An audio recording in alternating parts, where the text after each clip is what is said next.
Sir ఇప్పుడు ఇది మనం స్కామ్స్ గురించి మాట్లాడినైతే అదాని జగన్మోహన్ రెడ్డి గారు స్కామ్ అని అంటున్నారు. సో వీళ్ళిద్దరూ ఏదైతే ఒక ఒప్పందానికి వచ్చి మధ్యలో సెకీ అని ఒక డిపార్ట్మెంట్ ఉందో, సెకీ ఇన్వాల్వ్ అవ్వడం వల్ల వీళ్ళిద్దరు స్కామ్ అనేది బయట పడలేకపోతుందని చాలామంది నమ్మకంగా కూర్చున్నారు. అండ్ చాలామంది వైసీపీ నాయకులు వాళ్ళ కూడా వైసీపీ నాయకులు ఏమంటున్నారంటే, జగన్మోహన్ రెడ్డి ఏమైనా లంచ్ తీసుకుంటే సెకీ నుంచి తీసుకోవాలి. అంబానీకి, అదానికి ఈయనకేం అవసరం. చంద్రబాబు నాయుడు గారు రూ. 5.49 ఉన్న ఏదైతే ఒక యూనిట్ జగన్మోహన్ రెడ్డి గారు రూ. 9.40 ఎంతో తీసుకొచ్చారు. నేను తగ్గించి దాన్ని ఇంకా భారం తగ్గింది తగ్గింది. మీరు ఇంకేంటి చంద్రబాబునే క్వశ్చన్ చేయాలి. జగన్మోహన్ రెడ్డి గారు ఎటువంటి స్కామ్ చేయలేదన్నట్టుగానే జగన్మోహన్ రెడ్డి గారి మీద ఇలా చెప్పడం జరుగుతుంది. దీనికి మీరేమంటారు సార్? మరి మీరెందుకు క్వశ్చన్ చేయలేదు? 5 సంవత్సరాలు అధికారంలో ఉన్నారుగా. అనేకమైన కేసులు పెట్టారుగా ఆయన మీద. దీనికి సంబంధించిన కేసు ఎందుకు పెట్టలే? మరి మీరు చెప్పిన దాని ప్రకారంగా రూ. 5 చిల్లర చంద్రబాబు నాయుడు గారు చేసి మీరు రూ. 2.49 ఇస్తూ ఉంటే చంద్రబాబు నాయుడు గారు తినేసినట్టే కదా అదంతా. మరి దాని మీద ఎందుకు ఎంక్వైరీ చేయలేదు? మీరు అధికారంలో లేకుండా ప్రతిపక్షంలో ఉండి మాట్లాడితే పర్వాలేదు. అసలు జరిగిన పొరపాటు ఏంటంటే, ఎప్పుడైనా సరే ఈ సెకీ అనేటువంటిది ఏదైతే ఉందో అది ఒక రకంగా రెగ్యులేటరీ అథారిటీ లాంటిది. దేశవ్యాప్తంగా ఎంత రిక్వైర్మెంట్ ఉంది, దాన్ని ఎలా మనం ఫిల్ చేయాలనేటువంటి పాత్ర పోషించేదే ఇది. రాష్ట్ర ప్రభుత్వాలు మాకు ఈ రిక్వైర్మెంట్ ఉంది కాబట్టి అది ఫుల్ఫిల్ చేయండి అని దాన్ని అడగటం అనేటువంటిది ఆనవాయితీ. వీళ్ళు అడిగిన దాన్ని బట్టి ఎంత కావాలో చూసి ఎవరైతే చేస్తారో వాళ్ళకి సరసమైన దీని ప్రకారంగా వాళ్ళని సజెస్ట్ చేయటం అనేటువంటిది దాని యొక్క పని. కానీ ఇక్కడ రివర్స్ టెండరింగ్ లాగా అంత రివర్స్లో జరిగింది. అదాని వెళ్ళి సెసీని అప్రోచ్ అవ్వటం, సెకీని వాళ్ళేమో ఇన్ని వీటికి అనేటువంటిది ఆల్రెడీ టెండర్స్ పిలిచేయటం, దానికి రేటు ఇచ్చేయటం అయిన తరువాత జగన్మోహన్ రెడ్డి నాకు అంత అవసరం లేదు అన్న తర్వాత వాళ్ళు ఇండైరెక్ట్గా అదానికి ఏం సజెస్ట్ చేశారు? ఆయనకి లేదంటున్నాడే, మీరు ఏదో మాట్లాడుకొని సెట్ చేసుకొని అగ్రిమెంట్లు చేసుకుంటే మనం దీన్ని ఇంప్లిమెంట్ చేద్దామని వాళ్ళు లోపాయికారి సలహా ఇచ్చారు. ఇచ్చిన తర్వాత మనవాడు ఇతన్ని అప్రోచ్ అయిన తర్వాత అప్పుడు దాకా ఉన్నటువంటి అగ్రిమెంట్స్ అన్నింటినీ క్యాన్సిల్ చేయటం. ఇప్పుడు జనానికి అనుమానం ఎందుకు వస్తుంది అంటే, రివర్స్ టెండరింగ్ పేరుతోటి అప్పుడు దాకా ఉన్నటువంటి వాటిని క్యాన్సిల్ చేయటం ఒకటి. రెండవది, చంద్రబాబు నాయుడు అంతకు తీసుకున్నాడు, మేము ఇంతకు తగ్గించామంటున్నారే కానీ అంతకంటే తక్కువగా రూ. 99 ఇస్తామని ఆఫర్ చేసిన వాళ్ళ దగ్గర తీసుకోకుండా రూ. 2.49 ఎక్కువ తీసుకోవటంలో మీ ఇంటెన్షన్ ఏంటి? అదాని దగ్గర నుంచి ఆ తర్వాత 25 సంవత్సరాల పాటు అగ్రిమెంట్ చేసుకోవటం ఏంటి? ఎలా ఉంటుందంటే, ఈ మన సోలార్ పవర్ కానీ మిగతాది ఇవాళ ఉన్న రేటు కంటే కూడా వెళ్ళే కొద్దీ ప్రొడక్షన్ కాస్ట్ అనేది చాలా చీప్ అయిపోతుంది. దానిలో వాడేటువంటి ముడిసరుకు ఇది కూడా రేటు పడిపోతూ ఉంటుంది. ఇప్పుడు ఎలక్ట్రానిక్ వాచెస్ ఉన్నాయి, లేకపోతే ఇప్పుడు టీవీలు ఉన్నాయి, స్మార్ట్ వాచెస్ రాగానే ఎక్కడో ఉంటుంది వాటి ప్రైస్. వెళ్ళే కొద్దీ శాంసంగ్ టీవీలు అవి ఉంటాయి, 2 లక్షలు ఉంటుంది ముందు. ఆ తర్వాత 6 నెలలకు అది 1,20,000 వస్తుంది. ఆ తర్వాత ఎక్కడో 30,000 40,000 వచ్చింది. సో అలాంటప్పుడు 25 సంవత్సరాలకి నువ్వు రాసిచ్చేయటం అంటే లెక్కలేస్తున్నారు ఏదో 1,00,000 చిల్లర కోట్లని దాంట్లో ఇదని అదని. కాబట్టి మనకి కనపడుతున్నటువంటి ప్రాథమిక ఆధారాలు ఏవైతే ఉన్నాయో, అది సెకీ చేసిందా, అదాని చేశాడా, లేకపోతే జగన్మోహన్ రెడ్డి చేశాడా అనేటువంటిది కాకుండా వీళ్ళందరూ కలిసి చేసినటువంటి కుట్ర అనేటువంటిది బయటపడుతుంది. అయితే జగన్మోహన్ రెడ్డి గారు ధైర్యంగా ఎందుకు కూర్చున్నారు అంటే, కేవలంగా ఈ వచ్చినటువంటి 1,750 కోట్ల రూపాయలు జగన్మోహన్ రెడ్డి గారి జేబులోకి మాత్రమే వెళ్ళుండవు.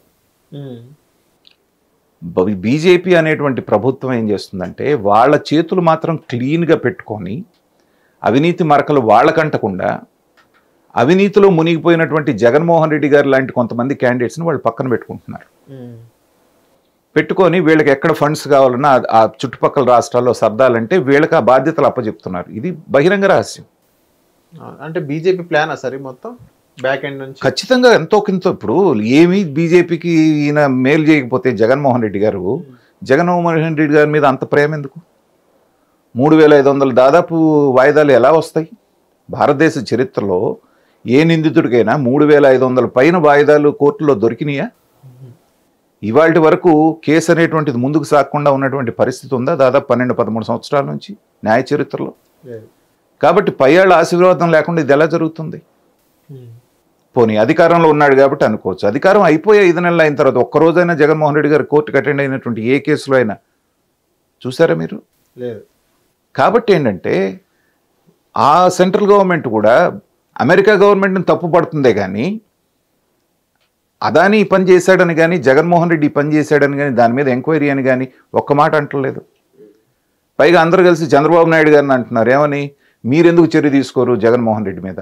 అసలు ఎవరు తీసుకోవాలి చర్య? ఏ విషయంగా తీసుకోవాలి? చంద్రబాబు నాయుడు గారికి ఏంటి సంబంధం? అక్కడి నుంచి వాళ్ళు ఏదైనా ఇనిషియేట్ చేస్తే ఆ తర్వాత చంద్రబాబు నాయుడు గారు రంగంలోకి దిగుతారు. ఏమీ లేకుండా అసలు తలా తోక లేకుండా జగన్మోహన్ రెడ్డి గారిని ఎత్తి లోపలేయటం అంటే చంద్రబాబు నాయుడు గారికి జగన్మోహన్ రెడ్డికి తేడా ఏముంటుంది? చట్టం ముందు ఎలా నిలబడుతుంది? అది అన్నీ ఫ్రేమ్ చేయాలి, సాక్ష్యాధారాలు సేకరించాలి, అయిన తర్వాత చర్యలు ఉంటాయి. అది సెంట్రల్ గవర్నమెంట్ ముందు మొదలు పెట్టాలి. వాళ్ళ ప్రతిష్టకు భంగం కలిగింది కాబట్టి. ఇప్పుడు వాళ్ళు మెదలకుండా కూర్చోవడం వలన ఏంటంటే పిల్లు ఒకటి వేశారు ఎవరో సుప్రీంకోర్టులో. సుప్రీంకోర్టు ఇనిషియేట్ చేయాలి. నిజమే ఇక్కడ జరిగినట్టుగా ఆధారాలు మనకు కనపడుతున్నాయి, ప్రాథమిక ఆధారాలు కాబట్టి ఎంక్వైరీ చేయండి అని చెప్పి సిబిఐకో అప్పచెప్తారు. ఆ తర్వాత ఏం జరుగుద్ది? సిబిఐకి వెళ్ళిన కేసులు ఎన్ని తేలినాయి? 22 కేసులు 20 కేసులు ఉంటే ఈడీ అండ్ సిబిఐ కలిపితే ఇంకో కేసు అవుతుంది జగన్మోహన్ రెడ్డి గారికి. ఇంకో 10 ఏళ్ళు సాగదీస్తారు. అందుకని ఏంటంటే ఇవన్నీ కూడా ఏమీ తేలేవి కాదు. జరిగిన మాట వాస్తవం అనేటువంటిది మాత్రం ప్రజల్లోకి వెళ్ళిపోయింది. గత 5 సంవత్సరాల్లో జగన్మోహన్ రెడ్డి గారు ఎన్ని తప్పులు చేసినా ఎవరు నోరెత్తి కూడా మాట్లాడినటువంటి సందర్భంలో జగన్మోహన్ రెడ్డి గారు ఏమనుకున్నారంటే ప్రజలు మనతో పాటు ఉన్నారు, మాట్లాడట్లేదు కాబట్టి అనుకున్నారు. వాళ్ళు చక్కగా ఒక నోట్బుక్ పెట్టుకొని ఈయన చేసిన తప్పులన్నీ రాసుకుంటూ మార్కులు వేసుకుంటూ వచ్చారు. చెప్పాల్సిన టైంలో సమాధానం చెప్పారు, ఎవరు బయటికి మాట్లాడరు. అలాగే ప్రజలు నోట్ చేసుకున్నారు, ఓహో ఇంత జరిగిందనమాట.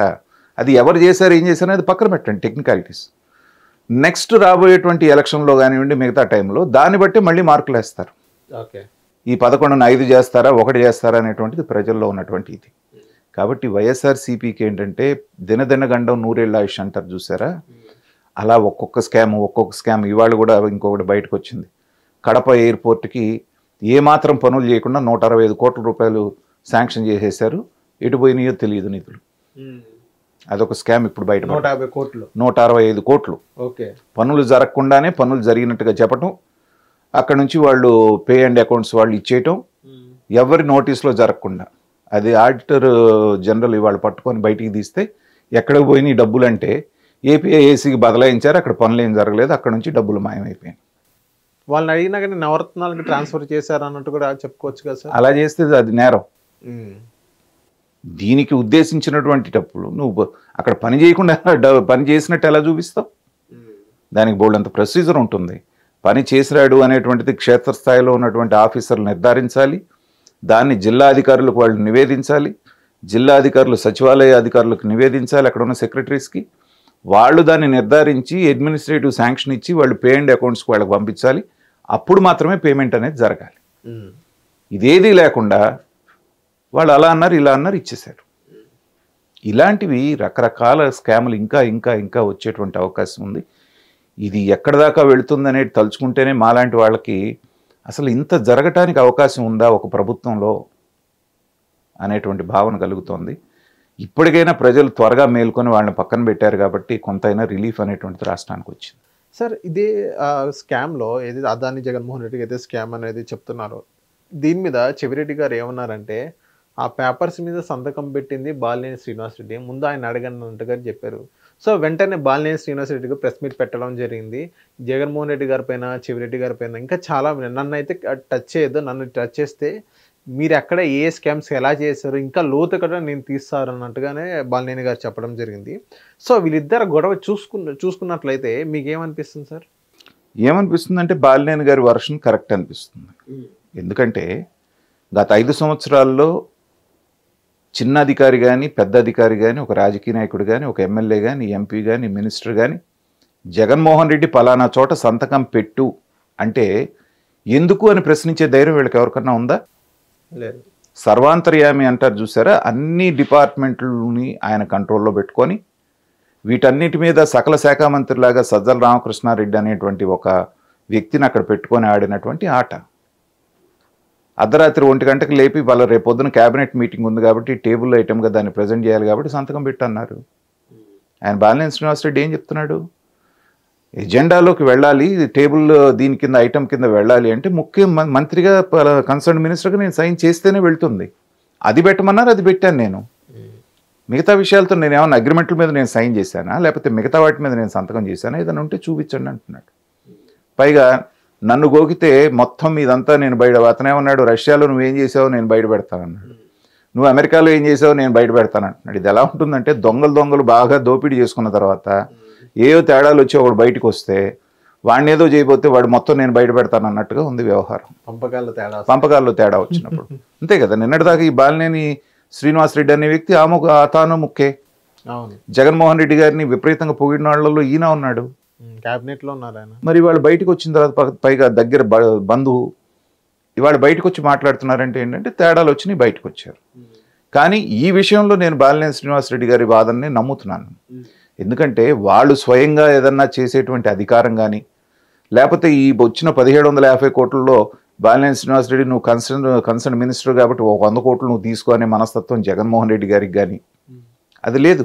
అవును, ఏదున్నా కానీ మొత్తం బొక్కసానికి వెళ్ళిపోవాల్సిందే, జగన్మోహన్ రెడ్డి గారి ట్రెజరీకి వెళ్ళిపోవాల్సిందే. గతంలో మనం విన్నాం, దేవాదాయ మినిస్టర్గా ఉన్నటువంటి వెల్లంపల్లి శ్రీనివాస్, విజయవాడ వాసి, ఆయన ఏదో డీల్లో ఒక 5 కోట్లు వచ్చినాయి అంట పాప. అంటే ఆఫ్ ద రికార్డ్, దానికి ఆధారాలు లేవు, ఆ ఏరియాలో చెప్పుకున్నటువంటి విషయం. ఆయన శుభ్రంగా అది పెట్టుకొని వెళ్తూ ఉన్నటువంటి సందర్భంలో సీఎంఓ ఆఫీస్ నుంచి ఫోన్ వచ్చిందంటే అది రావాల్సింది ఇక్కడ కదా, నువ్వేంటి అడి తీసుకెళ్తున్నావు అని. సో అది తీసుకెళ్ళి అక్కడ సమర్పించుకున్నారు అనేటువంటిది ఆ రోజున పెద్ద ఎత్తున జనంలో అనుకున్నటువంటి మాట. అది నిజం కూడా అయ్యే అవకాశం ఉందని ఎందుకు నమ్మాల్సి వస్తుంది అంటే జరిగిన 5 ఏళ్ల పాలన అలా ఉంది. ఏదున్నా కూడా కరప్షన్ అనేది కూడా సెంట్రలైజ్డ్గా వాళ్ళు ఒకే చోట ఇది చేసుకొని, ఈ ఎమ్మెల్యేలు ఉంటే పాపం ఆ మట్టిలోనూ ఆ ఇసుకలోనూ అక్కడో ఇక్కడో కాస్త ఇది చేసుకున్నారే కానీ మిగతాదంతా కూడా జగన్మోహన్ రెడ్డి గారి కేంద్రంగా జరిగిందనేటువంటిది అందరికీ తెలిసిన విషయం. అలాంటి సందర్భంలో బాలినేని శ్రీనివాసరెడ్డిని గోకటము అంటే ఏంటంటే చెవిరెడ్డి భాస్కర్ రెడ్డి, అతని యొక్క చెవిరెడ్డి భాస్కర్ రెడ్డి యొక్క స్టాండర్డ్ ఏంటనేటువంటిది రాష్ట్ర ప్రజలందరికీ తెలుసు. జగన్మోహన్ రెడ్డి గారికి, రాజశేఖర రెడ్డి గారికి, వాళ్ళ కుటుంబానికి వీర విధేయులాగా, రాముడికి ఒక ఆంజనేయుడు ఎలాగో వాళ్ళు ఏమి చేసినా దాన్ని సమర్థించేటువంటి వాళ్ళల్లో ప్రథమ శ్రేణిలో ఉంటాడు చెవిరెడ్డి భాస్కర్ రెడ్డి గారు. తర్వాత అతనికి సబ్జెక్టు మీద కూడా అవగాహన అంతంత మాత్రంగానే ఉంటుంది. ఏదన్నా మొరటతనంగా ఒక పని చేయమంటే చేయటానికి పనికి వస్తాడే కానీ ఒక సబ్జెక్టు మీద అర్థం చేసుకొని మాట్లాడేటువంటి నాలెడ్జ్ కూడా అతనికి తక్కువ ఉంటుంది. అలాంటి వాళ్ళని తీసుకొచ్చి చేయమంటే వాళ్ళు వచ్చేసేసి ఏదో అవాకులు చెవాకులు పేలితే ఏంటంటే ఇంకొక 2 సార్లు ప్రెస్ మీట్ పెడితే మాత్రం బాలినేని శ్రీనివాసరెడ్డి మొత్తం చిట్టా విప్పుతాడు. అందుకనే మళ్ళీ ఇంకా దాన్ని అంతటితో వదిలేసినట్టుగా కనపడుతున్నారు. కాబట్టి వాళ్ళదనేది టీ కప్లో తుఫాన్ లాగానే మనం అనుకోవాలి. హిట్ టీవీ యాప్ ని డౌన్లోడ్ చేసుకోండి. ఇందులో short news, live news, entertainment movies అన్ని అవైలబుల్ గా ఉన్నాయి. Please download hit TV app. Hit TV app ని ఫ్రీగా డౌన్లోడ్ చేసుకోండి.